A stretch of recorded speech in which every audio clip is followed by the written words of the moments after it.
I bought a dead house for $2, watched a wildfire turn it into the most valuable piece of land in the valley, and then had a woman I had never met walk up my driveway and tell me I needed permission to fix my own roof. I laughed at her the first time, which was probably my biggest mistake, because people like Dana Rourke do not mind being laughed at. Not at first, anyway. They just make a note of it, smile like they're being polite, and start figuring out how to make you regret it. My name is Ethan Calder, and before all this happened, I was the kind of guy who avoided neighborhood meetings, ignored mail unless it looked official, and thought the worst thing a homeowners association could do was complain about the color of somebody's mailbox. I had never lived in a neighborhood with an HOA, never wanted to, and never planned to, which is why the whole thing felt so ridiculous in the beginning. The property was outside a little place called Dry Creek Valley, about 40 minutes from where I rented a one-bedroom apartment over a tire shop in Mardo County. It was not really a town, not the way people mean it when they say town. It had a gas station, a diner, a feed store, a county office with bad fluorescent lighting, and a two-lane road that curled around the hills like it was trying to avoid being noticed. Most people passed through Dry Creek on their way somewhere else. The first time I saw the property listed, I honestly thought the county had made a typo. It was described as an abandoned residential structure on parcel 17, sold as is, tax delinquent, no warranties, no inspection, no access guarantee. Starting bid, $2. Not $2,000. Not $200. $2. I called the number listed just to make sure I had read it right, and the woman at the county auction office sounded tired enough to fall asleep while talking to me. She said, "Mr. Calder, if you buy it, you buy every problem that comes with it." I asked her what kind of problems we were talking about. She said, "The roof is falling in, the road washes out when it rains, and nobody has lived there since the late 70s. Then she paused and added, "Also, the well might be dry." That should have been enough to make a sane person hang up, but I had just turned 41. I was 6 months out of a divorce that had somehow managed to leave both of us unhappy and broke. And I was in that strange season of life where buying a ruined house for $2 sounded less reckless than going home to another quiet night with a frozen dinner and a television I barely watched. My dad used to restore old furniture in our garage when I was a kid. Nothing fancy, mostly chairs people left by the curb and tables with one broken leg. He would run his hand across a scratched piece of wood and say, "Most things do not need replacing, son. They need somebody patient enough to see what they were before they got neglected." I do not know why that came back to me when I looked at the listing, but it did. Maybe I was not trying to save a house. Maybe I was trying to prove to myself that I was not finished either. The auction took place on a Thursday morning in a courtroom that smelled like wet carpet and old paper. There were maybe 18 people there, most of them contractors, land flippers, or folks who looked like they had spent their entire lives buying things other people had given up on. I sat in the back with a stale coffee and a little numbered paddle in my hand, telling myself I was only there to watch. Parcel 17 came up close to the end. The clerk read the legal description in a voice so flat it almost sounded like an apology. Then she said, "Opening bid, $2. Nobody moved. One guy in a denim jacket glanced down at the paperwork, shook his head, and went back to chewing gum. Another woman whispered something to her husband and they both laughed. I remember looking around the room, waiting for someone to raise a hand, and when nobody did, I lifted my paddle. The clerk looked at me over her glasses like she had just watched a man volunteer to be hit by a bus. $2 from bidder 86, she said. Any advance? Nothing. She waited a few seconds, tapped the desk with her pen, and then said, "Sold." That was it. $2, a signature, a receipt folded into my wallet, and suddenly I owned a broken old house at the far end of Dry Creek Valley. When I drove out there the first time, I almost turned around before I reached it. The road became gravel, then dirt, then something that was technically still a road, only because the county had not officially admitted otherwise. The house sat at the end of a narrow drive behind a line of dead cedar trees, leaning slightly to one side like it had spent years listening for someone who never came back. It was a small place, maybe 900 square feet, built from dark, weathered boards with a stone chimney rising out of the center. The front porch sagged. The windows were broken. Vines had crawled through the railing and climbed halfway up the walls. The roof had a hole big enough that I could see daylight through it from the front yard. It looked less like a home and more like a memory somebody had left outside in the rain. I walked up the porch anyway. The boards groaned under my boots, and when I pushed open the front door, a family of mice scattered across the floor like I had interrupted a meeting. The inside smelled like dust, damp wood, and something faintly sweet that I later figured out was an old jar of preserves that had exploded in a cabinet 20 years earlier. There was no electricity, no plumbing, no furniture except a rusted metal bed frame in one room and a kitchen table missing 2 legs. On the wall near the fireplace, somebody had carved initials into the wood, E and M, with a crooked little heart around them. I stood there for a while, looking at that wall, thinking about whoever E and M had been. Maybe they had been young. Maybe they had thought they would stay there forever. Maybe they had left because life got hard, or maybe life got bigger than they were ready for. I had no idea. I just knew I had bought their old house for less money than I had spent on breakfast that morning. I told my friends about it at the bar that weekend, and they laughed exactly the way I expected them to. My friend Roy slapped the table and said, "Ethan, you did not buy a house. You bought firewood with a mailing address." I told him he was jealous because he did not own land. He said, "You do not own land. You own a future insurance claim." Everybody laughed, including me. For the next few months, I barely thought about it. I drove out once or twice, cleared some brush, nailed the tarp over the worst hole in the roof, and took a few pictures on my phone. I told myself I would fix it someday. Maybe turn it into a weekend place. Maybe sell it if somebody was foolish enough to offer me more than I paid. Then, at the end of August, the wildfire came. It started in the western hills after a lightning storm rolled through during a dry spell. At first, it was just a small line on the local news, a brush fire moving through scrubland, firefighters monitoring conditions. By the next morning, the sky over Marlow County had turned orange. Ash drifted across parking lots. People started wearing masks outside. The wind kicked up hard that afternoon, and suddenly the fire was moving faster than anyone expected. It crossed a ridge, then another. It tore through old timber, empty lots, vacation cabins, everything in its path. I watched footage on the news of people standing in driveways with hoses that looked too small to matter, staring at flames that were taller than their houses. I remember feeling sick for them, but I never once thought about Parcel 17. Why would I? That house was already half dead. In my mind, the fire would finish what time it started. 3 days later, when the evacuation order was lifted for parts of Dry Creek Valley, I drove out there. I told myself I was only going to check, just to see what was left. The whole valley looked wrong. The trees were black sticks. The hills were grey and smoking. Houses that had been worth a fortune were gone, reduced to chimneys, twisted metal, and piles of white ash. One place had a stone entryway still standing, with a little sign that said, "Welcome home," hanging above nothing. I passed a row of vacation cabins that had been flattened so completely it looked like someone had erased them with a giant hand. Then I turned onto the dirt road toward my property, and I could not believe what I saw. The old house was still there.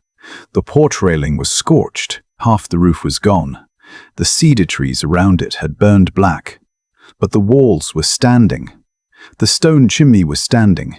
The house looked ugly, stubborn, scarred, and somehow very much alive. I sat in my truck for a long time before I got out. I remember touching one of the exterior boards with my hand and feeling the heat still trapped inside the wood. That was when I stopped seeing it as a joke. A month later, people started calling. First, it was a local real estate agent who told me a development group was looking to buy damaged parcels in the valley. I told her I was not interested. She asked what number would make me interested. I said I had no idea. She said, "What about 1.8 million?" I actually laughed because I thought she was messing with me. She was not. Apparently, most of the land around Dry Creek Valley had been bought up years earlier by investors planning a high-end resort community. The wildfire had destroyed much of the existing development, but the county had already started talking about rebuilding roads, expanding utilities, and redesignating the area for a new luxury residential project. My battered little house happened to sit on a ridge with an unobstructed view of the valley. More importantly, it was one of the few surviving structures on a parcel that had not already been tied up by a developer. Offers came in fast after that.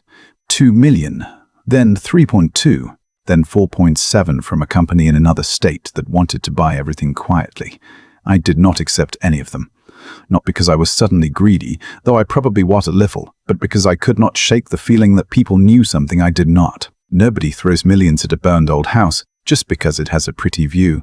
So I started going out there every weekend. I patched holes in the roof, I cleared fallen branches, I hauled away debris, I bought a used generator and a stack of lumber from a salvage yard. I did not know exactly what I was doing, but I learned enough to keep the place from collapsing. It became strangely peaceful out there. I would work until the sun went down, sit on the porch with a sandwich and a warm bottle of water, and listen to the valley settle into darkness. The fire had taken almost everything around me, but at night the house had this quiet way of making me feel like maybe survival was not always loud or dramatic. Maybe sometimes it was just showing up, board by board, nail by nail, and refusing to disappear. The first time Dana Rourke came up the driveway, I was standing on a ladder with a hammer in one hand and a shingle in the other. She wore a pale blue blouse, white pants that had no business being near a dirt road, and sunglasses so large they made her look like she was hiding from the sun, or the truth, I could not tell which. She had a clipboard tucked against her chest, and the kind of posture you see in people who've spent years being listened to in meetings. She stopped near the bottom of the porch steps and looked up at me. "You cannot do that without approval," she said. I looked down at the shingle. "You mean fix my roof?" She gave me a small, patient smile, the kind that is not patient at all. "Any exterior modification must be approved by the Willow Crest Community Association." I almost dropped my hammer because I was trying not to laugh. "Lady, there is no community here. There is me, a burned house, and enough raccoons to elect their own mayor." Her smile tightened. "This parcel falls within the Willow Crest Expansion District." I climbed down the ladder slowly, mostly because I wanted to make sure I had heard her right. "No, it does not." "It does now," she said. That phrase stayed with me. It does now. Like a person could just walk onto a piece of land, say a few words, and rewrite the county map with confidence alone. I asked her to show me the paperwork. She tapped the clipboard with one manicured finger. "You will receive formal notice." I said, "I already own the land. I bought it at a county auction." She said, "Ownership does not exempt you from community obligations." That was the first time I felt something cold move through my chest. Not fear exactly. Not yet. More like the feeling you get when someone says something so wrong with so much certainty that you realize they may actually believe they can make it true. I told her to leave. She stared at me for a second, then smiled again, but this time there was nothing friendly in it. "You will hear from us, Mr. Calder." Then she turned, walked back to a black SUV parked at the end of the drive, and disappeared in a cloud of dust. I found the first notice 2 days later. It was taped to my front door with bright red letters across the top. "Unauthorized roof alteration. Fine, $2,700. I read it twice, then laughed so hard I had to sit down on the porch steps. I called Roy and read it to him over the phone. He said, "Maybe pay it in $2 bills." I said, "Maybe I will mail them the roof shingles." We both thought it was funny. Then another notice showed up. This one said my truck violated community appearance standards. My truck was a 15-year-old Ford parked on my own gravel drive, nowhere near another house. The next notice was for vegetation neglect. The ground around my property had been burned so badly that the only thing growing was a few stubborn weeds and one crooked patch of grass near the well. Then came the one that stopped being funny. Failure to submit title documentation for association review. I stared at that paper for a long time. They did not want a payment. They wanted my deed. They wanted me to hand them the one document that proved the land was mine. That night I did not sleep much. I kept seeing Dana's face in my mind. That little smile, that phrase, "It does now." The next morning I drove into town and went to the county recorder's office. The woman behind the desk was named June, and she had worked there long enough that she seemed to know every bad decision ever made in Marlowe County by first name. I told her I needed to see the filing history for Parcel 17 and any documents related to Willow Crest Community Association. She looked up at me and said, "You are not the first person to ask about them this month." That got my attention. "What do you mean?" She did not answer right away. She typed for a minute, printed a few pages, and slid them toward me. There was a map showing a proposed expansion boundary. My land was inside a thick red line. At first glance, it looked official. Then, June placed another sheet beside it, a submission log with dates and timestamps. The expansion map had been filed after the legal comment period had already closed, not by a day or two either, by nearly 3 weeks. I asked her how it could still be active. June leaned closer and lowered her voice. That is what I am trying to figure out." She pointed at the map. "The document date says it was submitted before the deadline. The system log says it was uploaded after." I looked back and forth between the pages. So somebody changed the date. June did not say yes. She did not have to. Instead, she said, "I am not accusing anyone of anything, Mr. Calder. But if I were you, I would keep copies of everything, and I would not give anybody your title." I walked out of that office with my stomach tied in a knot. The valley looked different on the drive home. Every burned tree, every empty lot, every new survey sign along the road suddenly felt like part of something I'd only just begun to see. That evening, I installed 2 trail cameras near the shed and 1 near the old well behind the house. I told myself it was because people had been snooping around, because developers were curious, because the fire had brought in scavengers and thieves. But the truth was, I wanted to know what Dana Rock did when she thought nobody was watching. I got my answer 12 nights later. My phone buzzed at 2014 in the morning. At first I ignored it. Then it buzzed again. I opened the camera app from my bed expecting to see a deer or a stray dog, and instead I saw 3 people moving through the dark along the edge of my property. Dana was there, holding a flashlight and a folder. 2 men were with her, both wearing polo shirts and work boots. One of them walked up to my shed and tested the lock. The other shined his light through the window. Dana stood behind them, writing something down. I watched the video 3 times before I could even move. My first instinct was to jump in the truck and drive out there. But then I remembered what June had said. Keep copies of everything. So I sat there in the dark, heart pounding, and downloaded the footage. I sent it to my email. I saved it to a flash drive. I texted it to Roy with one message: "Tell me I am not losing my mind." He called me 5 minutes later and said, "Ethan, that woman is trying to steal your place." I wish I could say I'd felt brave then. I did not. I felt angry, yes, but under the anger there was something else, something heavier. I had spent most of my life believing that if you worked hard, paid your bills, and stayed out of other people's messes, you would be left alone. That night, staring at Dana Rock on a grainy black and white screen, I realized that was not always true. Sometimes people see something you have, something you built or protected, or simply refuse to hand over, and they decide your peace is an obstacle to their plans. 2 days later, I came home from work and found a large orange envelope taped to my apartment door. My name was written across the front in thick black marker.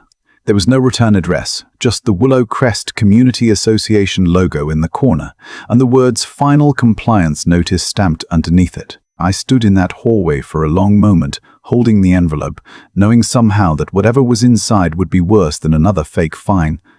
Then I opened it. Inside was a stack of papers held together by a black binder clip, and the first page had a number printed in bold that made my throat go dry. $10,000. That was the new fine, supposedly for failing to provide my title documents to Willow Crest Community Association, failing to comply with architectural standards, failing to maintain property appearance, failing to recognize association authority, and, my personal favorite, obstructing a lawful community inspection. I read that last one 3 times. Obstructing a lawful inspection. They had come onto my land at 2 in the morning with flashlights. One of their guys had tried my shed lock, and now they were calling me the problem because I had not rolled out a welcome mat for them. There was also a deadline, 72 hours, and a paragraph that said if I did not submit my deed for review, the association could pursue all available remedies, including a lien, legal action, and forced compliance through county channels. I stood in the hallway outside my apartment with that envelope in my hand and felt something change in me. Until then, I had been treating the whole thing like a fight I could win by being stubborn. I would save the notices, laugh at the ridiculous ones, maybe call a lawyer if it got annoying enough. But this was different. They had found out where I lived. They had sent their threat to the one place in my life that was supposed to be separate from Dry Creek Valley. And the more I stared at that orange envelope, the clearer it became that Dana Rule did not just want to scare me off the ridge. She wanted me to feel like she could reach me anywhere. I went inside, locked the door, then locked it again even though it was already locked, and called June at the recorder's office. She answered on the 4th ring with the sound of a printer whining in the background. I told her about the envelope. For a second she said nothing. Then she asked, very quietly, "Did they send it to the property or to you personally?" I said, "My apartment." She let out a slow breath through her nose. "That is not normal," she said. "Not unless they have been digging through ownership records and personal contact information." I asked her if that was illegal. June gave the kind of answer government employees give when they know more than they are allowed to say. It may not be illegal by itself, but it is not normal. And right now, normal would be a real comfort. I told her I needed to know exactly what had been filed against Parcel 17. She said, "Come tomorrow morning. Bring every notice they sent you, every photo, every message, every video. Do not leave anything at home." I barely slept that night. I kept hearing the word lien in my head, even though I knew they probably could not just slap one on my property because they felt like it. Still, that was what threats do. They do not need to be true to work. They just need to make you imagine the worst version of your life long enough that you start making decisions out of fear. By 7:30 the next morning, I had every notice spread across my kitchen table. The roof violation, the truck violation, the grass violation, the title review demand, the final compliance notice. I laid them side by side and started noticing things I'd missed before. They all used slightly different letterhead. Some said Willow Crest Community Association. Some said Willow Crest Residential Authority. One said Willow Crest Community Standards Board. The signatures looked almost identical, but not quite. Dana's name appeared on all of them, though sometimes the signature was a neat, looping cursive and sometimes it was just a hard slash across the page. It looked less like a professional organization and more like a bunch of people playing office in a room full of printers. I put everything in a file box, grabbed the flash drive with the trail camera footage, and drove to the county building. June was waiting for me at a small conference table near the back of the records room. She had already pulled a stack of documents that looked like it could have knocked a man unconscious if dropped from the right height. "I cannot tell you what to do," she said before I even sat down. "I cannot tell you who to call, and I cannot tell you whether a document is fraudulent, but I can show you what the county has on file." Then she handed me the first map. It was the same expansion map I had seen before, only this time it had a packet attached to it. There were signatures from people who supposedly supported the expansion, a list of affected parcels, and an affidavit claiming all property owners had been properly notified before the public comment deadline. My parcel was listed in the middle of the page. Parcel 17, Dry Creek Ridge, owner of record Ethan Calder. The notification column next to my name had one word typed in it: delivered. I looked at June. "I never got anything." She nodded. "I figured you would say that." Then she pulled out a second document, a certified copy of the county mailing log. It listed every notice sent for the Willow Crest expansion proposal. There was no notice for me, no address for my apartment, nothing addressed from my apartment. Nothing. My name was on the application, but not in the mailing record. I felt a strange kind of calm settle over me. It was the calm that comes right before anger finally finds a direction. "So they wrote that I got notice," I said, "but they never sent one." June tapped the paper with her finger. "That is what the records show, and the filing date was late. That is what the system shows, and the map date says it was early." June looked at me for a second, then said, "Mr. Calder, I have been in this office 26 years. I have seen clerical mistakes. I have seen missing forms. I have seen grown men swear their land was on the wrong side of a creek because the creek moved after a flood. But this does not look like a mistake." I asked her if she would certify the copies. She said she could. I asked if she would put in writing that the county mailing log had no record of notice sent to me. She hesitated. Then she said, "Yes, I can do that." It took most of the morning, but when I walked out, I had a folder full of certified records and something I had not had since Dana first came up my driveway. I had proof. Not enough to end it, not enough to make her stop, but enough to know I was not crazy. Enough to know I had not imagined the whole thing. I called Roy from the parking lot. He answered with, "You finally paying the HOA, I said. "I found out they lied on the county filings." There was a pause. Then he said, "Okay, that is less funny." I told him about the missing notice and the date mismatch. Roy had worked construction most of his life, and he had a simple way of seeing people. He believed that anybody who needed 3 versions of the truth was probably hiding the first one. "You need a lawyer," he said. I told him I could not afford one who wore a tie every day and billed in 6-minute chunks. he said, then call Leah. I had not thought about Leah Markham in years. She was my cousin on my mother's side, 6 years older than me, sharp as a box cutter, and one of those people who had always seemed born knowing where every line was drawn. She worked in municipal planning 2 counties over and had spent most of her career dealing with zoning disputes, permit appeals, drainage fights, and people who thought a fence was an act of war. When we were kids, she used to settle arguments at family barbecues by drawing imaginary property lines in the grass with a stick. Nobody liked being corrected by Leah, but everybody admitted she was usually right. I called her from my truck. She answered, "Ethan called her. You only call when somebody is dead, divorced, or in jail." "Which one is it?" I told her. "Potentially all 3, depending on how this week goes." She laughed at first, then I sent her photos of the notices, the map, the mailing log, and the trail camera footage. By the time she called back 20 minutes later, her voice had changed. "Do not talk to them alone again," she said. "Do not sign anything, do not pay anything, and do not hand over a copy of your deed to anyone who comes up that road." I asked her what she thought was happening. She said, "I think somebody is trying to build authority where they do not have it. I also think they are moving too fast, which means they are afraid something will stop them." I said, "Can you come look at this?" She did not answer right away. Then she said, "I will be there Saturday morning. I spent the next 2 days doing something I had never been good at. Waiting. I went to work. I came home. I checked the locks twice. I watched the trail camera feed more often than I wanted to admit. I drove out to the house after dark one evening just to make sure nobody had been there. The ridge was quiet when I arrived, the way it always had been after the fire, but the quiet did not feel peaceful anymore. It felt watchful. I walked around the shed with a flashlight, checked the windows, checked the old well cover, checked the side door. Nothing looked disturbed. Then I noticed tire tracks near the end of the drive. Not fresh enough to still be damp, but fresh enough that they had not been softened by wind. There were 2 sets. One looked like a pickup truck. The other had a wider tread, maybe an SUV.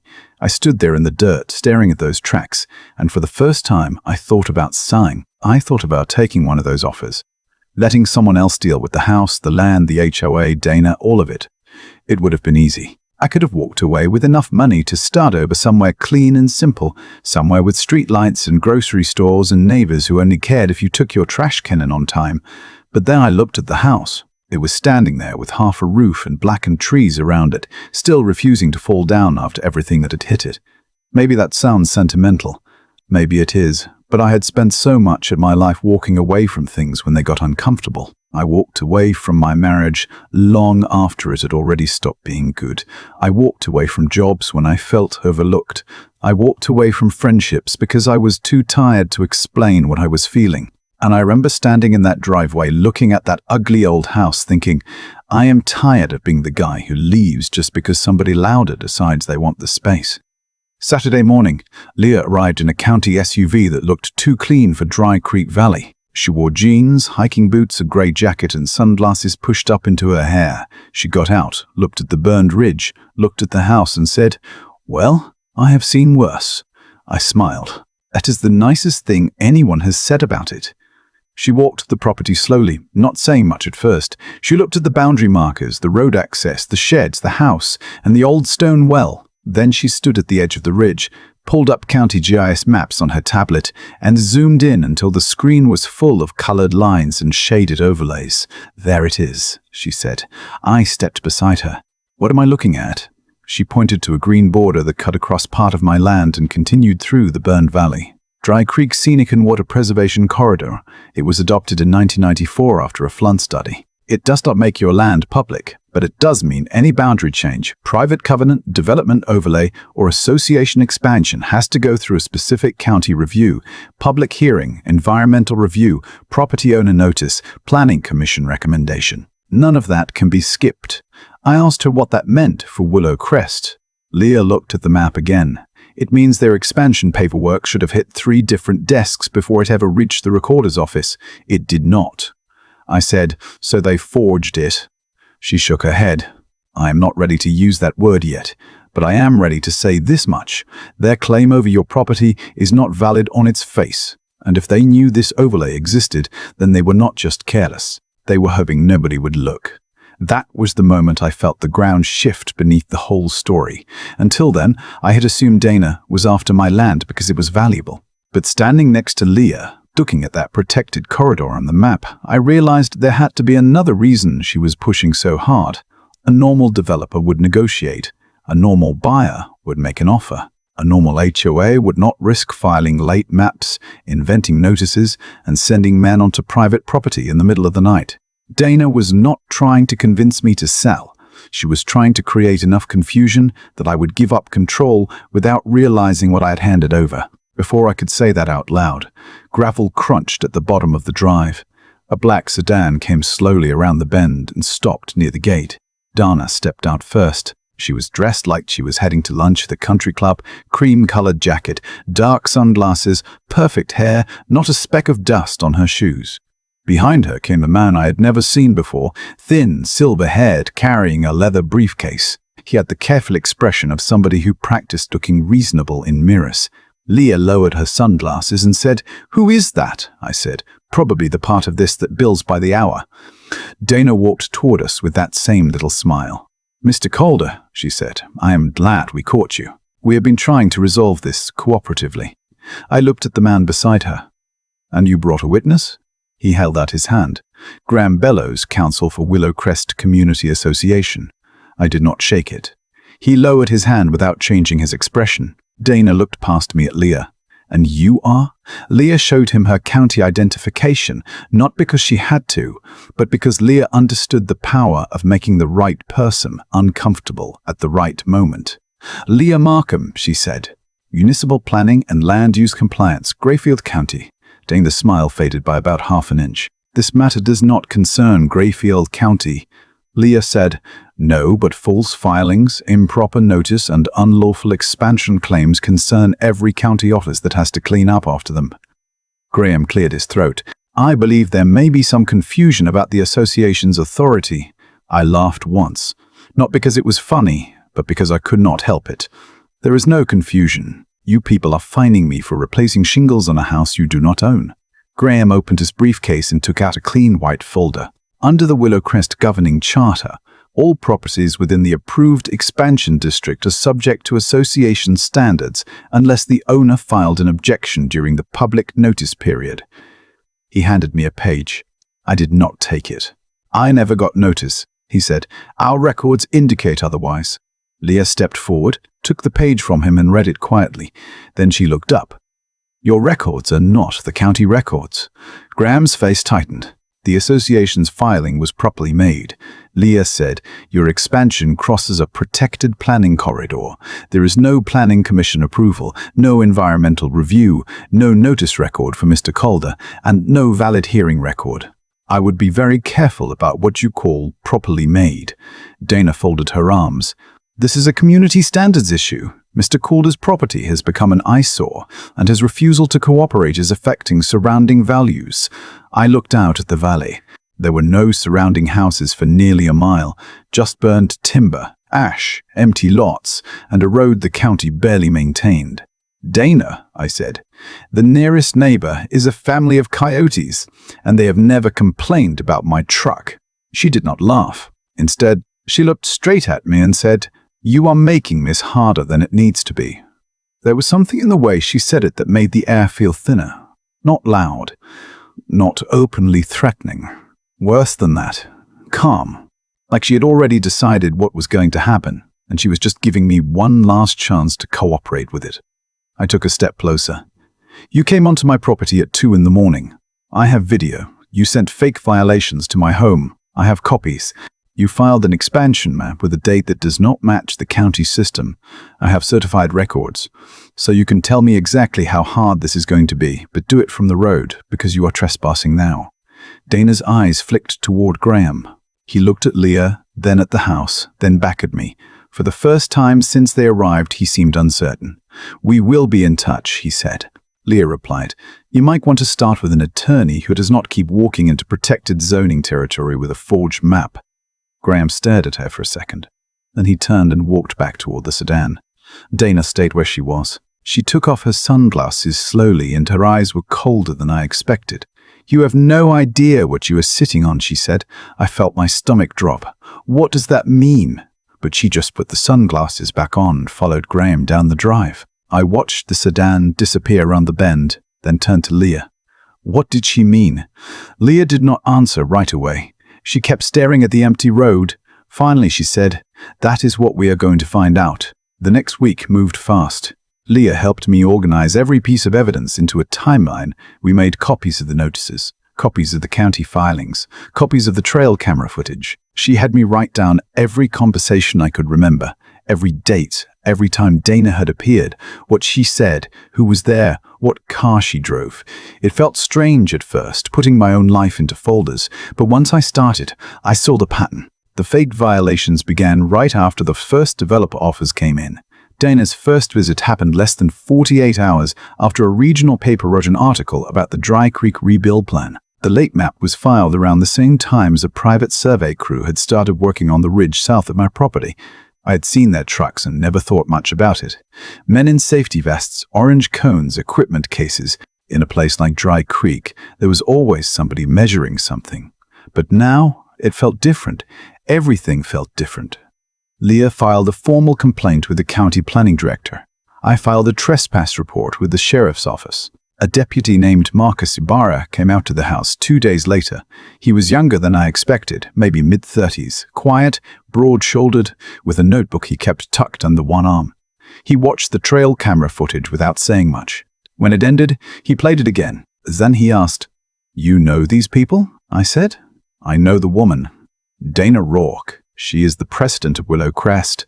He watched the screen one more time, pausing where one of the men pulled at the shed lock. "Did you give anyone permission to come on this land?" "No." "Did anyone contact you before this happened?" "No." He nodded, wrote something down and said, "I cannot promise you what this becomes, but I can tell you this is not a normal HOA complaint." That was about as close to reassurance as Marcus seemed willing to get, but I took it. 4 days later, Dana sent another notice. This one was not taped to a door or delivered in an orange envelope. It was planted in my front yard on a metal stake, bright yellow, big black letters. Property under association review. All activity cessation review. All activity suspended. I found it just after sunrise, standing crookedly in the dirt near the porch like a warning sign outside a condemned building. For a few seconds I just stared at it, then something inside me snapped. I walked over, grabbed the sign with both hands, and pulled it out of the ground so hard the metal stake bent. I carried it to the porch, laid it flat, and took a picture. Then I texted it to Leah and Marcus. 10 minutes later, Leah called me laughing, but not because she thought it was funny. It was the kind of laugh people make when they are so angry they need to let something out before they say something they cannot take back. "Do not throw it away," she said. "That is evidence." I said. I was planning to frame it. She said, "Good, frame it after this is over."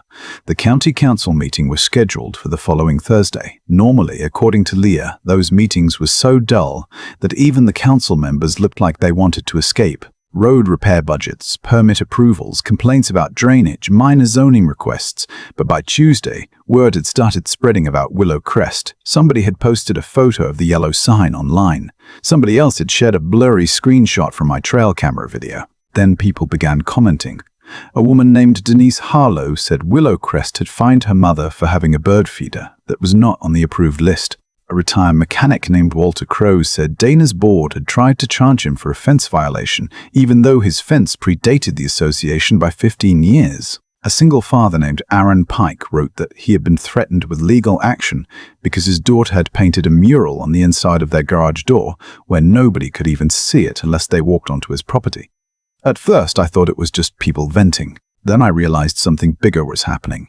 Dana had been collecting small victories for years. A fine here, a threat there, a person too tired, too busy, too scared, or too broke to fight back. She had trained people to believe that resistance was more expensive than surrender. By the time the council meeting arrived, the county building parking lot was packed. Leah and I got there early, but the room was already filling up. Reporters stood near the back wall with cameras and microphones.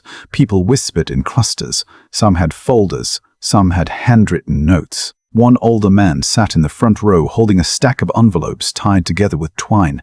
Dana arrived 10 minutes before the meeting started, wearing a dark green suit and pearls, walking in like she was attending a ceremony in her honor. Graham Bellows was beside her, carrying a thicker briefcase than before.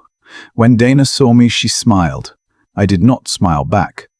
Leah sat beside me and whispered, "Remember, do not give her what she wants."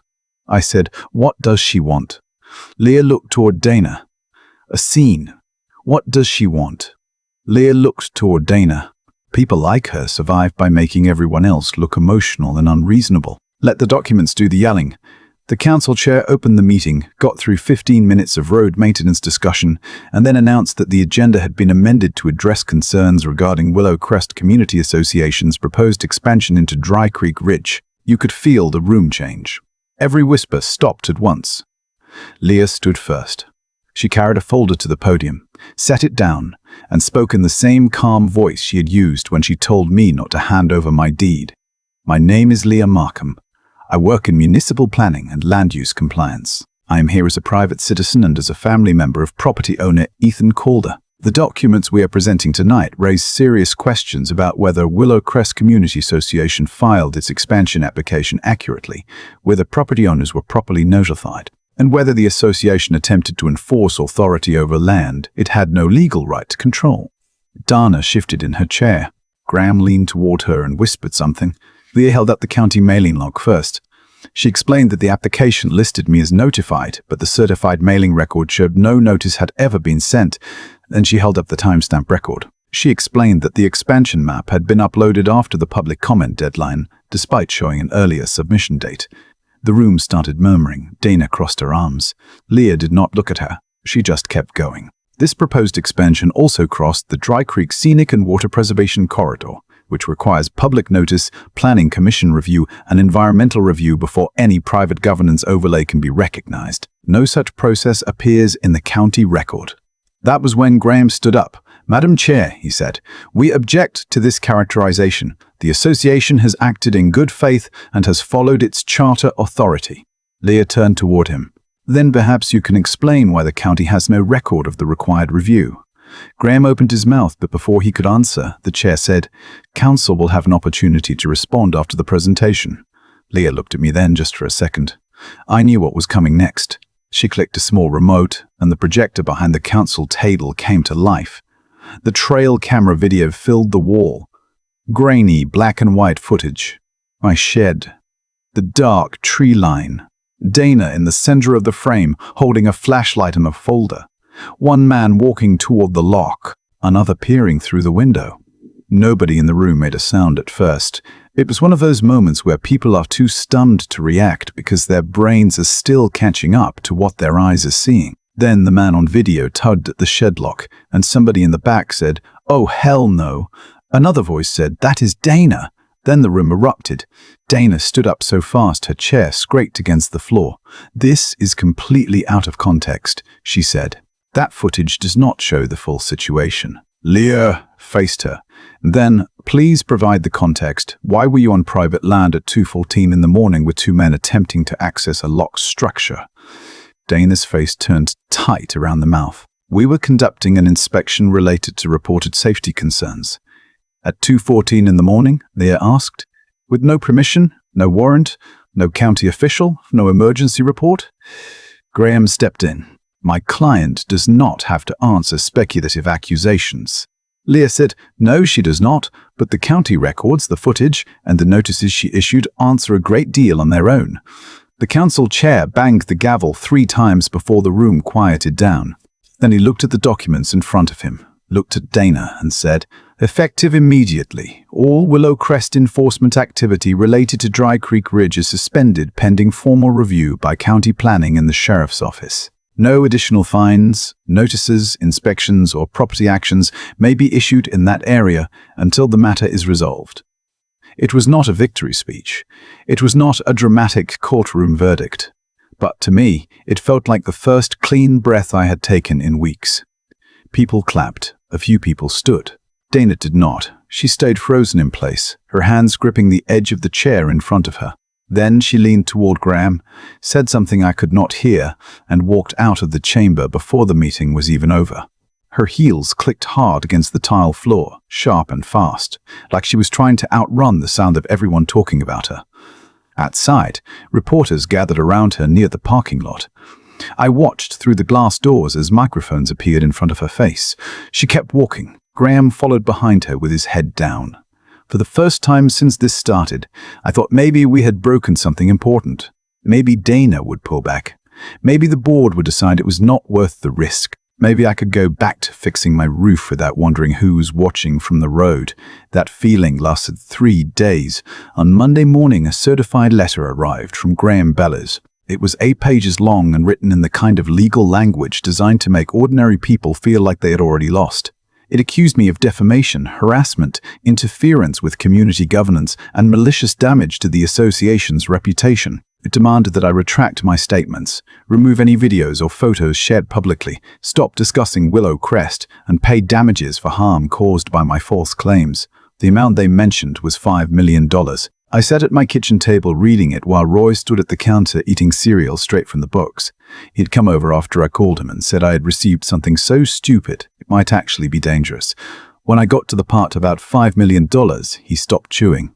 "That is not a lawsuit," he said. "That is a hostage note with a law degree." Leah did not laugh when I sent it to her. She called me 5 minutes later and said, "They are trying to shift the story. They cannot defend the map, so they are going to attack you for exposing it." I asked if I should be worried. She said, "Yes, but not in the way they want you to be worried. This is pressure. They want you exhausted, isolated, and scared of the cost. Do not give them a private fight. We make this bigger and cleaner." I said, "How?" She answered, "We find out why they want that ridge so badly."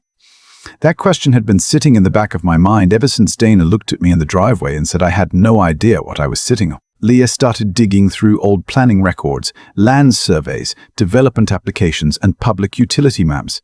I kept working on the house because I did not know what else to do with my hands. One afternoon, while I was replacing rotted boards along the porch, a pickup truck came slowly up the driveway. It was not Dana. It was an old green Ford with a dented tailgate and a faded bumper sticker that said, "Respect the river." The driver was an older man, tall but bent at the shoulders, with white hair and a brown leather briefcase sitting in the passenger seat. He got out carefully, looked at the house, then looked at me. "You Ethan Calder?" he asked. I said I was. He nodded toward the porch. "Mind if I sit for a minute? My niece and I are having a disagreement today." I did not know him, but there was something about him that did not feel threatening. Tired, maybe. Sad. I pointed to the porch steps. He climbed them slowly, sat down, and put the briefcase beside him. "Name is Vernon Hale," he said. "I helped start Willow Crest 30 years ago." I stared at him. "You started it?" He gave a little laugh. "Started is a generous word. We had 12 houses, 1 gravel road, and a woman named Marcy who believed a pink flamingo was the beginning of civilization collapsing. We formed an association because people wanted the trash picked up and the road graded. That was all it was supposed to be." I sat beside him. "Then why are they trying to take my land?" Vernon looked down at his hands for a long time. "Because it stopped being about trash and roads a long time ago." He opened his briefcase. Inside were old meeting minutes, copies of the original association charter, handwritten notes, and a thick stack of documents with yellowed edges. He pulled out one page and placed it between us. This was the original expansion clause. It allowed the association to invite nearby landowners in, but only if they asked to join. Voluntary, clear, simple. He handed me another page, marked with old red pen. A few years later, somebody proposed giving the board power to expand into adjacent parcels without consent. We killed it, voted it down. Too much room for abuse. I looked at the page. The wording was crossed out. At the bottom were signatures from the original board members, including Vernon's. "Dana's lawyer used that clause at the meeting," I said. Vernon nodded. "Because she's been using an old draft, a rejected draft. It was never adopted. It never had authority." I felt my hands tighten around the papers. "Then the whole thing is fake." Vernon looked toward the burned valley. "The whole thing is worse than fake. Dana did not find that clause by accident. She knew exactly where it came from." My guess is somebody gave it to her because they needed a reason to get control over land outside Willow Crest. I asked him who. He shook his head. I do not know, but I know this. Nobody risks all this just to complain about a roof. They want something under that ridge, through that ridge, or beyond that ridge. Before he left, Vernon gave me copies of everything in his briefcase. At the bottom of one folder was an old hand-drawn map from 1998. It showed the original Willow Crest boundary, a few lots, the road, the creek, and nothing near my property. Parcel 17 was not even close. That night, Leah came to the apartment with a pizza, a laptop, and the look she got when she had not slept enough because she was chasing a problem she could not let go. I showed her Vernon's documents. She read every page twice. Then she leaned back in her chair and said, "This is the missing piece." I said, "Meaning?" She tapped the crossed-out expansion clause. Meaning Dana did not merely misuse a rule, she used a rule that was rejected before she ever joined the board. If this is the version she filed, then somebody deliberately passed off a dead draft as active authority. I asked her if that was enough to end it. Leah looked at me with the kind of honesty family members rarely use unless they care. It is enough to hurt them. But people like Dana do not fall because you embarrass them. They fall when you can show why they did it. 3 nights later, the trail camera caught a dark SUV parked near the bottom of my drive. It sat there with its headlights off for nearly 20 minutes. Nobody got out. Then it backed up and drove away. The next morning, I found something tucked near the northern edge of the property, half hidden behind a patch of burned brush. It was a narrow orange survey flag pushed into the dirt. At first, I thought it was left over from some old county inspection. Then I saw the code written in black marker. NGR 3. Under it was a date from 2 weeks earlier. I took a photo and sent it to Leah. She called almost immediately. Her voice was flat. "Do not touch it." I asked her why. She said, "NGR is not a county survey code. It is private." "Private for who?" There was a long silence on the line. Then Leah said, "I do not know yet, but I found the company with those initials, North Lime Geo Resources. They do subsurface mapping for energy and mineral development." I looked out through the windshield at the ridge behind the house, at the old trees burned black against the late afternoon sky, at the little house I had bought for $2 because I thought nobody else wanted it. And suddenly Dana's voice came back to me, clear as if she was standing beside me in the dirt. "You have no idea what you are sitting on." I looked down at the orange flag again, and for the first time I believed her. I believed her, and that was the part that scared me most. Because up until then I had been able to tell myself this was just one bad HOA president with too much time, too much confidence, and a lawyer willing to charge her by the page. But an orange survey flag from a company that mapped what was underneath the ground, planted on land nobody had permission to enter, was not a roof color dispute. It was not a neighborhood feud. It was not a neighborhood feud. It was not Dana Rourke being difficult because she liked the sound of her own authority. It meant there was something under that ridge, or moving through it, or planned for it, and whatever it was had made people willing to falsify documents, intimidate a homeowner, and try to turn a $2 house into a legal trap. Leah came out that evening with her laptop, a thermos of coffee, and a look that told me she had already been digging. We sat on the porch while the sun went down behind the burned hills, the house creaking around us the way old houses do when the temperature drops. She pulled up a public filing from Northline Geo Resources and turned the screen toward me. Northline had filed for regional subsurface review permits across several counties, mostly tied to groundwater movement, mineral density, and seismic stability. It all sounded boring enough to put a room full of accountants to sleep, but Leah kept scrolling until she found a map with a shaded area that stretched across Dry Creek Ridge. My property sat almost dead center inside it. I asked her what they were looking for. She said, "That is the question. It could be lithium-bearing clay, it could be natural gas, it could be a water corridor, it could be nothing. But companies do not spend money mapping burned ridges for nothing." I looked at the house, then at the blackened trees behind it. And Dana knew. Leah closed the laptop halfway. I think Dana knew enough to understand that getting control over the land mattered. Whether she knew every detail, I do not know yet. I said, "She told me I had no idea what I was sitting on." Leah nodded slowly. Then she knew more than she should have. The next morning we called Deputy Marcus Ibarra and asked him to meet us at the property. He arrived just before 10, parked near the gate, and stood over the survey flag without touching it. He took photographs from every angle, then crouched down and studied the ground around it. Fresh placement, he said, probably within a few days. Leah showed him the company information. Marcus read it, looked out across the ridge, then back at me. You have had any contact with Northline Geo Resources? None. Any offer from them? Not directly, Leah added, but several developers have made offers since the fire, and we believe some may have been acting as intermediaries. Marcus nodded once. That happens. I asked him what happened next. He gave me the honest answer, which I had come to respect from him. We document the trespass. We confirm who placed the marker. We see whether they had a permit or permission. If they did not, it becomes part of a larger pattern. I looked at the flag. It was just a piece of orange plastic stuck in dirt, but it had changed the entire shape of the story. Before that day, I had been fighting to prove Dinar had no authority over my house. Now I was starting to understand that the house might only be the front door to something much bigger. Over the next week, the valley got busier. Trucks I had never seen before appeared on the county road, most of them white pickups with magnetic company logos on the doors, men in safety vests climbing over the burned hills with tablets and equipment cases. They never came onto my land while I was there, but I noticed them watching the ridge. Once, I parked at the gas station in Dry Creek and saw two men sitting in a truck across the lot. They looked over when I got out, then looked away a little too quickly. Maybe they were nothing, maybe they were just workers on a job, but after what had already happened, you start seeing the difference between coincidence and attention. It was not paranoia when people had already trespassed on your property in the middle of the night.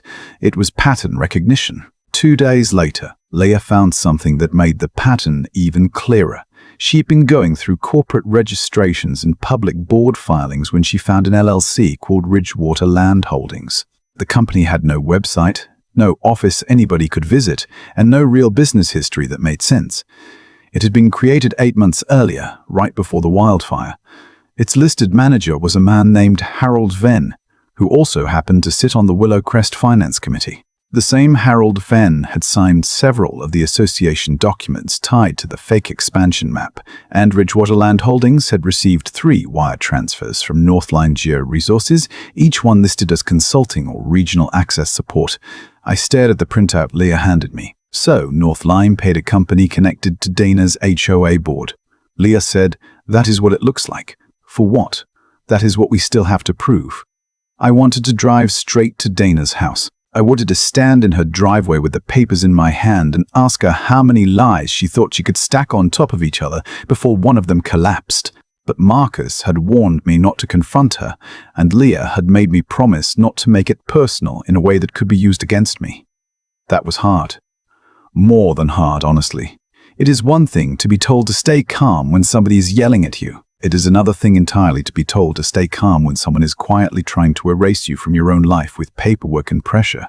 I kept thinking about that first day Dana came up the driveway, the way she looked at me, holding a hammer, like she had already decided I was temporary. I had been temporary to a lot of people in my life, to my ex-wife when our marriage started falling apart, to companies that told me I was part of the family until they found someone cheaper, to friends who drifted away when things got inconvenient. But that land was not temporary. I had bought it fair and square, even if fair and square had cost me 2 wrinkled dollar bills and a tetanus shot waiting to happen. I was not about to let Dana turn me into another person who quietly disappeared because somebody with a nicer car told me I should. The next real break came from a person I almost did not answer the door for. It was a Tuesday afternoon, and I had driven out to the house to work on the back room. Rain had been threatening all day, and the sky had that heavy grey color that makes the whole world look tired. I heard a car pull into the driveway, and assumed it was another reporter or another developer. Instead, there was a woman standing near the porch steps, holding a canvas bag and looking like she had spent the last hour deciding whether to be there. She was maybe in her late 50s, short dark hair, mud on her boots, denim jacket, no makeup, no clipboard. That alone made me trust her more than I probably should have. "You Ethan Calder?" she asked. "Depends who is asking." She gave a small smile. "My name is Dr. Mira Bennett. I used to work for Northline Geo Resources." I did not say anything. She looked past me at the house, then at the ridge. I heard what happened at the county meeting. I also heard that people have been coming onto your land. I asked her why she cared. She looked down at the canvas bag in her hands. Because I left Northline 6 months ago after I raised questions nobody wanted to answer. That got my attention. A letter onto the porch, but I kept the screen door between us at first. She did not seem offended. She took out a folded map, older than the ones Leah had shown me, covered with hand-drawn notes and color-coded marks. Northline was hired to assess a mineral formation under Dry Creek Ridge, she said. The official language was Regional Resource Evaluation, but internally they were focused on a clay layer with unusually high concentrations of lithium and rare earth elements. Not enough to turn the valley into some giant mine overnight, but enough to make the land valuable to anyone who could get control or access rights before public interest caught up. I looked at the map. My property was marked with a dark blue circle.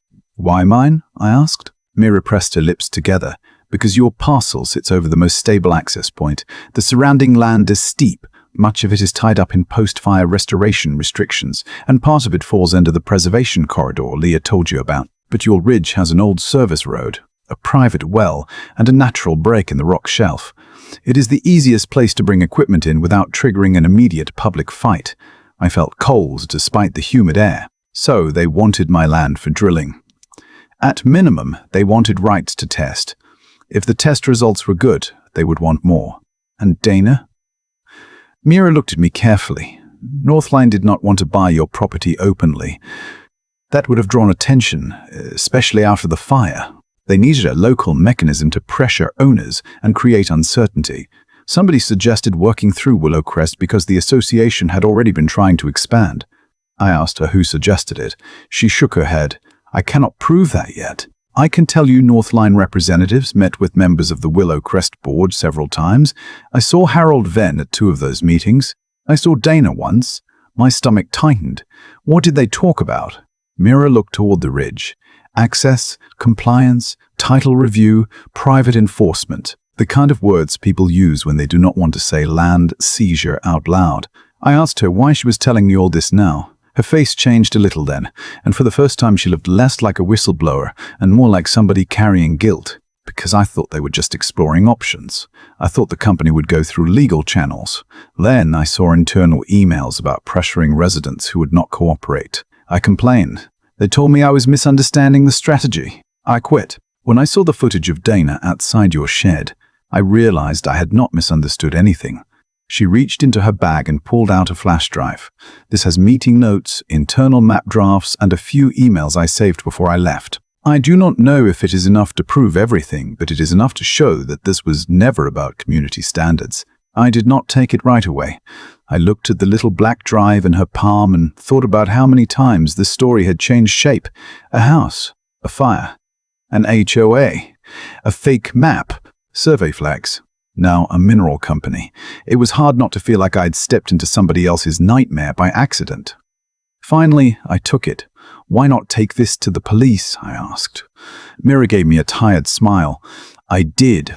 I filed a report with the State Environmental Compliance Office. But reports move slowly when they are buried under 100 others.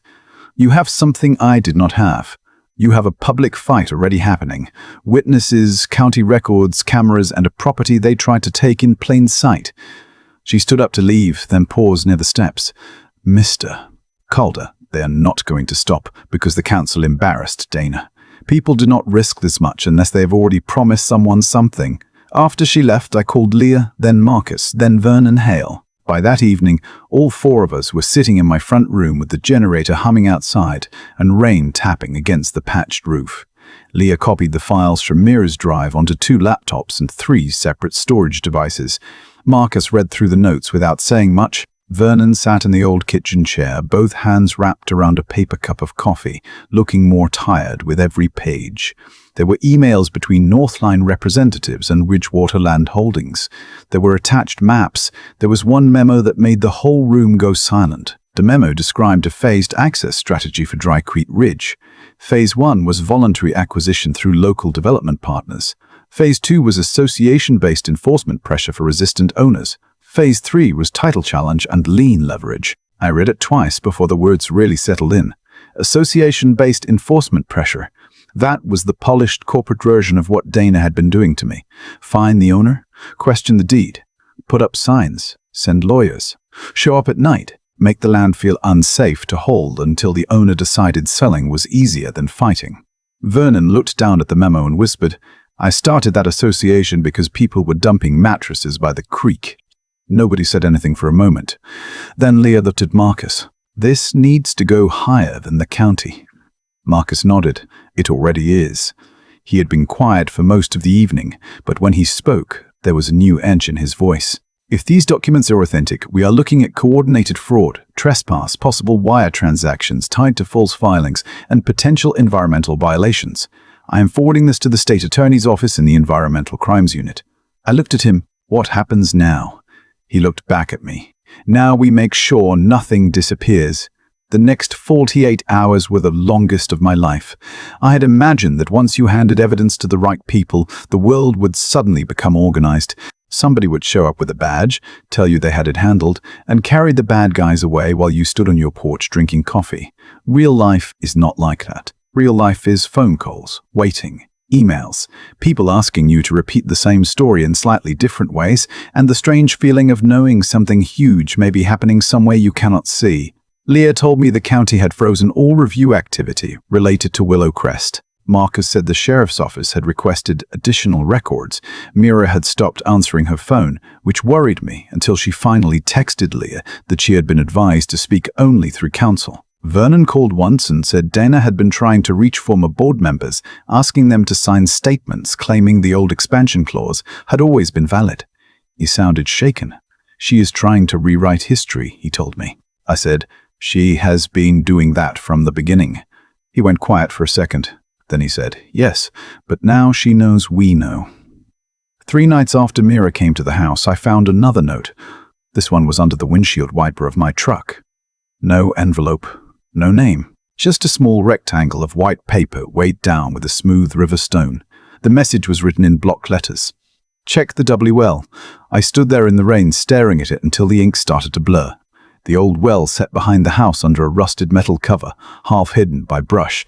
I had noticed it the first day I bought the place, but I had never touched it. The well had always been one of those things you mean to deal with later, like an attic full of boxes or an old family argument. You know it is there, you know it might matter. But as long as it stays closed, you can pretend it is not part of your life. Leah told me not to go near it until Marcus arrived. Marcus came early the next morning with a county evidence technician and a small camera crew from the sheriff's office. The cover had fresh scratches around the hinge. Somebody had opened it recently. Marcus put on gloves, lifted the grate carefully and shined a light down. The well was deeper than I expected, maybe 20 feet, lined with old stone and damp enough that the walls glistened. At the bottom, wedged between 2 rocks, was a metal lockbox. It looked clean. Too clean. It had not been sitting there for decades. Marcus looked at me. "Did you put that there?" "No." He nodded toward the technician. "We are going down." I watched from the edge while the technician lowered himself on a rope harness, his flashlight bouncing against the stone. Every sound felt louder than it should have. The scrape of boots, the clink of metal, the drip of water somewhere below. When he reached the box, he paused and looked up. "It is locked," he said. Marcus asked if it could be brought up without damaging it.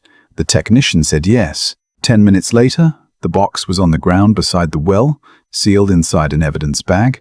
I wanted to know what was inside so badly I could barely stand still, but Marcus would not let anyone touch it until it was processed. "If somebody left this here," he said, "they either wanted it hidden or they wanted you to find it at the right time." I asked him which one he thought it was. He looked toward the ridge.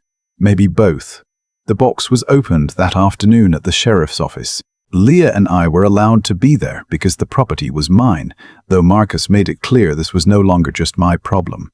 Inside were several folders, a stack of printed invoices, a small ledger, a set of engineering drawings, and another flash drive. The invoices were from Northline Geo Resources to Ridgewater Land Holdings. The amounts were not small. $50,000 here, $75,000 there, one payment labeled Community Compliance Facilitation, another labeled Access Coordination. The engineering drawings showed a proposed service route running from the county road across the edge of my property, through the ridge, and toward a larger subsurface testing area. But the flash drive was the part that changed everything. It contained an audio recording. The file name was just a date. Marcus played it through a speaker in the evidence room. At first, all we heard was background noise, a chair scraping, papers moving. Then Dana's voice came through. I knew it immediately. Calm, controlled. That same smooth voice she used when she told me I needed permission to fix my own roof. We do not need him to sell willingly, she said. We need him uncertain. Once the association claim is in place, we can contest the title, create enough compliance exposure, and make the property impossible to hold. A man's voice answered, lower and harder to identify.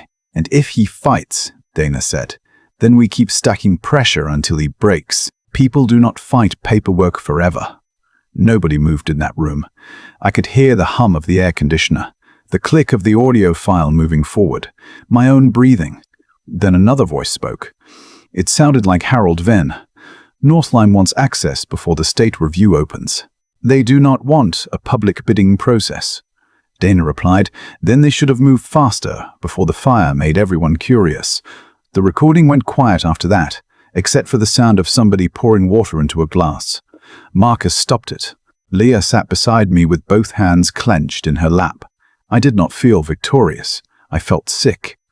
There's a strange moment when your worst fear becomes proof. You spend weeks telling yourself you are probably overreacting, that maybe there is an innocent explanation, that maybe people are not as cruel as they seem. Then somebody hands you a recording of the person trying to ruin your life, explaining exactly how they plan to do it. It does not feel good. It feels like losing a little piece of whatever faith you had left in people. Marcus stood up and said, this is enough for warrants. He left the room to make calls. Leah looked at me and said, you were right. I shook my head. I did not want to be. The next morning, the story exploded. I did not leak the recording. Neither did Leah. Neither did Marcus. But somebody told a reporter that the county had evidence of financial ties between Willow Crest and Northline, and by noon camera vans were parked outside the courthouse. The local station ran a headline that said HOA Preston Chun under investigation in land, Assaist Geshesh, Oskem. By evening, every person in Dry Creek Valley had an opinion. Some people believed Dana had finally been caught. Some said she was being targeted because she had tried to keep standards in the community. A few people defended her online, saying the whole thing was probably political. That part almost made me laugh. There was nothing political about a woman showing up on your property at 2 a.m. with 2 men and a plan to make your deed disappear. But people will defend almost anything if it lets them avoid admitting they trusted the wrong person. The county called a special public hearing for the following Monday. This time it was not a routine council meeting. The state environmental office was sending representatives. The sheriff's office would be present. The county attorney would be there. Northline had been asked to respond to questions about its relationship with Ridgewater Land Holdings. Dana and the Willow Crest board had been formally notified. Leah told me I did not have to speak. She said I had already done enough, but I knew I was going. Not because I wanted attention. I hated attention. I hated microphones, bright lights, strangers looking at me like I was either a hero or a fool. But I kept thinking about Walter Crowe and Denise Harlow and Aaron Pike, all those people who had been picked apart one fine at a time. Dana had counted on everyone feeling isolated. She had counted on everyone believing their own problem was too small to matter. I wanted her to see that it was not small anymore. Monday night, the county chamber was packed so tightly people were standing in the hallway. There were reporters from stations outside Marlow County now. The council table had been expanded to make room for state officials. Sheriff's deputies stood along the walls. Marcus was near the back, watching the room the way he always did, quietly, like he had already noticed everything. Leah sat beside me. Vernon was on my other side, wearing a dark jacket that looked too formal for him. He had brought the original Willow Crest charter in a leather folder, his hands trembling slightly as he held it. When Dana entered, the room went silent. She was not wearing pearls that night. She wore a dark navy suit, her hair pulled back, and no sunglasses. Graham Bellows walked beside her, but he looked different too. Less polished, more tired. There were 2 other Willow Crest board members behind them, including Harold Venn. Harold kept his eyes on the floor. Dana did not. She looked straight ahead, chin lifted, as if she still believed posture could save her. The county chair called the meeting to order and began with a summary of the investigation. He did not use dramatic words. That was what made it land. He spoke about irregular filing dates, missing notice records, disputed association authority, unauthorized entry onto private property, and financial transactions between Ridgewater Land Holdings and Northline Geo Resources. Then the state environmental representative stood up and explained that Northline had not obtained permission to conduct subsurface evaluation on Parcel 17 or several other affected properties. The company had submitted preliminary regional filings, but it had not been granted access rights. Any attempt to gain access through false property authority, coercive compliance action, or undisclosed third-party arrangements would be a serious violation, she said. Dana's lawyer stood. My client denies any involvement in unlawful conduct. Willow Crest acted solely to enforce community standards and protect local property values. The room made a sound somewhere between a laugh and a groan. The county chair raised the gavel, but before he could speak, Leah stood. She carried 3 folders to the podium. The first contained the certified county records. The second contained the original Willow Crest charter Vernon had brought. The third contained copies of the Ridgewater invoices and the recording transcript. Leah did not raise her voice. She did not need to. Willow Crest was never granted authority over Parcel 17, she said. The association's claimed expansion used a provision that was rejected by its own original board. The filing was submitted after the legal deadline. Required notice was not sent to the affected owner. The property is within a preservation corridor, requiring additional review that never occurred. Meanwhile, entities tied to the Willow Crest board received funds from a company seeking private access to subsurface resources beneath the same land. She turned toward Dana. This was not a misunderstanding. It was a plan. Dana stood up. That is an accusation. Leah looked at her. No. The audio is an accusation. The financial records are an accusation. The financial records are an accusation. The falsified documents are an accusation. I am describing what they show. Dana's face changed then, not dramatically. She did not scream. She did not throw anything. But for the first time since I met her, I saw the confidence leave her eyes. It was replaced by something almost human. Panic. The county attorney asked for the recording to be played. Graham objected. The chair overruled him. The room went dark as the projector came on and Dana's voice filled the chamber. We do not need him to sell willingly. We need him uncertain. Once the association claim is in place, we can contest the title, create enough compliance exposure, and make the property impossible to hold. You could feel the room absorb it. No shouting this time, no immediate reaction, just silence. The kind of silence that happens when everyone realizes they are hearing a person reveal who they really are. When the audio ended, Dana stood very still. Harold Venn lowered his head. One of the other board members started crying quietly. Then Vernon Hale stood up from his seat. He moved slowly toward the podium, one hand on the chair backs for balance. He held up the original Willow Crest charter. I helped build this association, he said. His voice was shaky at first, but it got stronger as he went. We built it because the road washed out every spring and people kept throwing trash in the creek. We built it because we wanted neighbors to talk to each other instead of shouting across fences. We did not build it to threaten people. We did not build it to take land. We did not build it so somebody could wear a title like a crown and decide that a family's home was just another asset to be moved around on a map. He looked directly at Dana. You took something small and useful and you turned it into a weapon. Dana looked away. I wish I could tell you that was the exact moment deputies walked over and put handcuffs on her. That would make for a cleaner story. But real justice rarely arrives on cue. What happened was quieter and, in a way, more devastating. The county chair announced that Willow Crest Community Association was being suspended from all operations pending investigation. Its bank accounts would be reviewed. Its ability to issue fines or liens would be frozen. All expansion claims would be voided. Until the state and county completed their review, the state representative announced that Northline Geo Resources was under formal investigation for possible violations related to access planning and undisclosed third-party payments. Then the sheriff stepped forward and said that warrants had been issued for the seizure of association records, Ridgewater Land Holdings records, and electronic devices connected to the investigation. Dana turned toward Graham. He leaned close and whispered something. She shook her head once, slowly, like she was refusing to wake up from a dream. Then Marcus and 2 deputies approached Harold Venn first. They spoke to him quietly and escorted him outside. The other board members followed. Dana was the last to move. She looked at me across the room, and for a second it was just the 2 of us again, back on my porch, me holding a hammer and her holding that clipboard. I expected anger in her face. I expected hatred. What I saw instead was something emptier. She looked like someone who had spent so long believing rules were for other people that she had never prepared for the day the rules came back for her. She did not say anything. She just walked out between the deputies, and the room watched her go. After the hearing, people came up to me one after another. Walter Crowe shook my hand so hard it hurt. Denise Harlow hugged me and cried into my shoulder. Aaron Pike brought his daughter, the one with the garage mural, and she handed me a drawing of my little house on the hill with flames behind it and a big blue sky over the roof. In the corner she had written, "The House That Stayed." I still have that drawing. It is taped above my workbench now. The investigation went on for months. That is another thing nobody tells you about these stories. The public moment is fast. The paperwork afterward is slow.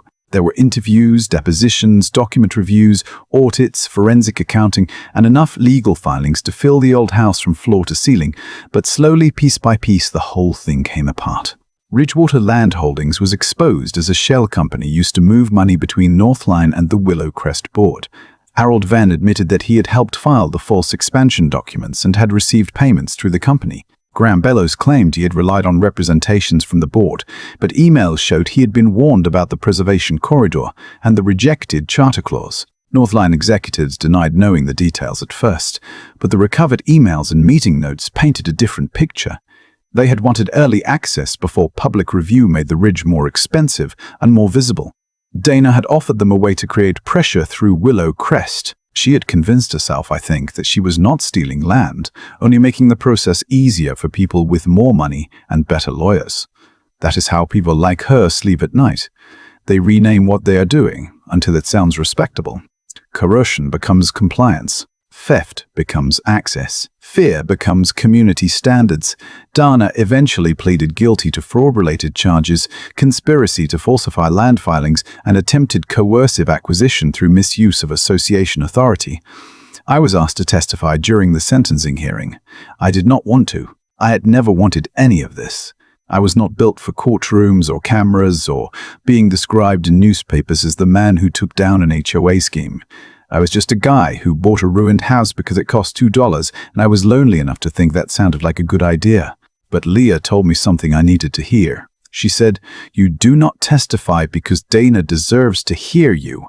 You testify because everyone she bullied deserves to see that someone finally stood up." So I went.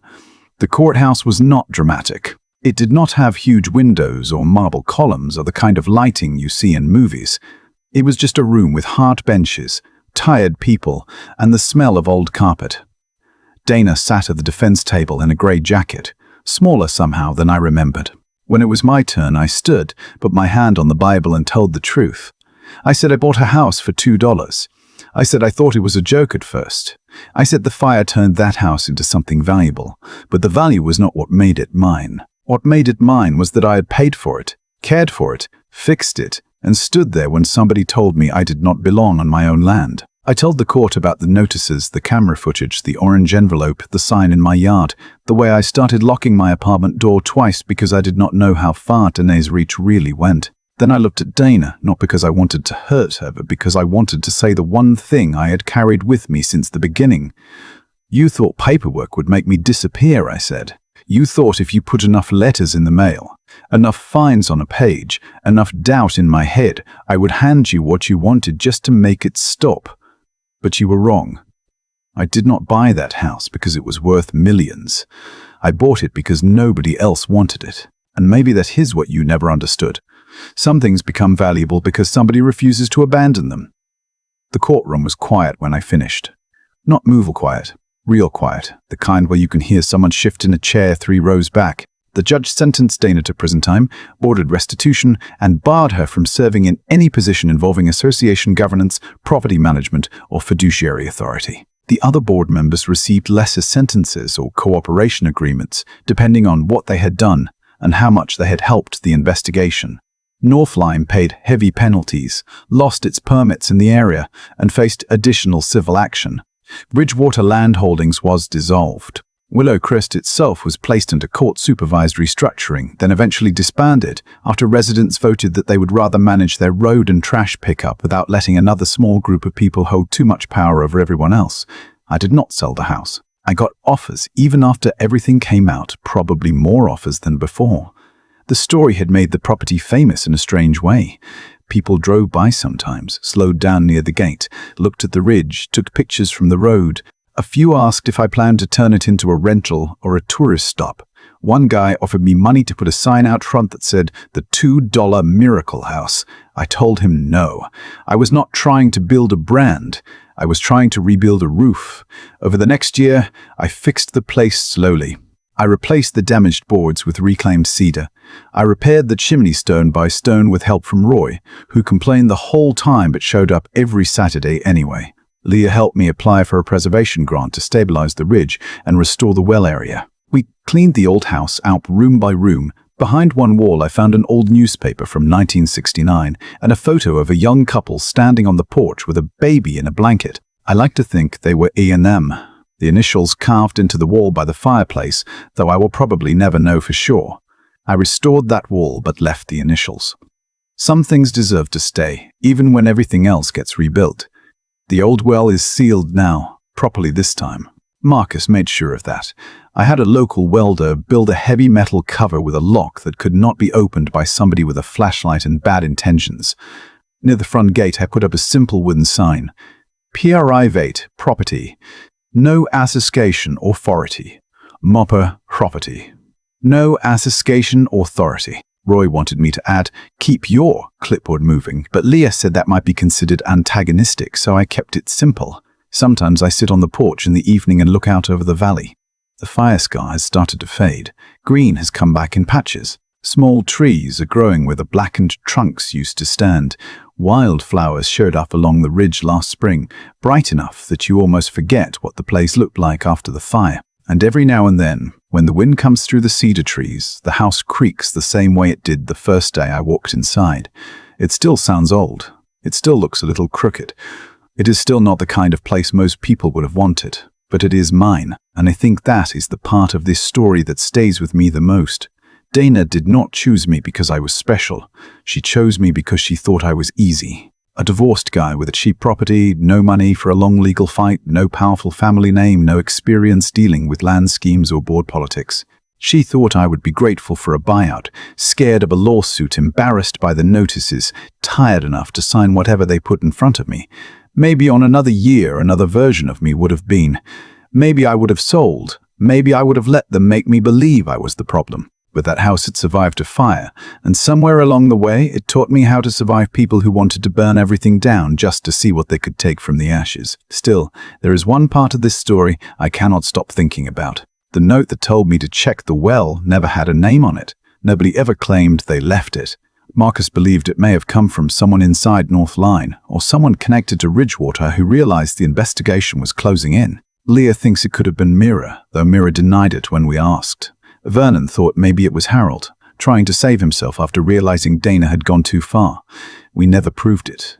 And sometimes that bothers me, because whoever left that note knew exactly what was hidden down there. They knew about the recording. They knew about the invoices. They knew that Dana's plan was bigger than the paperwork she'd used against me, which means there may have been another person involved who never had to stand in that courtroom. Maybe they got away. Maybe they are still somewhere out there, telling themselves they were only following orders, only protecting an investment, only doing what people with money always do when they see something valuable and think nobody's looking. So tell me what you think. Was Dana Rourke the real villain in this story? Or was she just the face of something much bigger? Someone willing to get their hands dirty for a company that never had to show its face? And be honest, if you were in my place, would you have sold that land the first time someone offered you millions? Or would you have stayed and fought, even if it meant losing your peace for a while? Drop your answer in the comments, because I've learned that silence is exactly what people like Dana count on. And if this story made you think twice about power, property, and the people who claim they are only trying to protect the neighborhood. Share it with someone who needs to hear it, and subscribe, because sometimes the wildest stories are not about what happens when a house burns down. They are about what people do when they think nobody is left standing.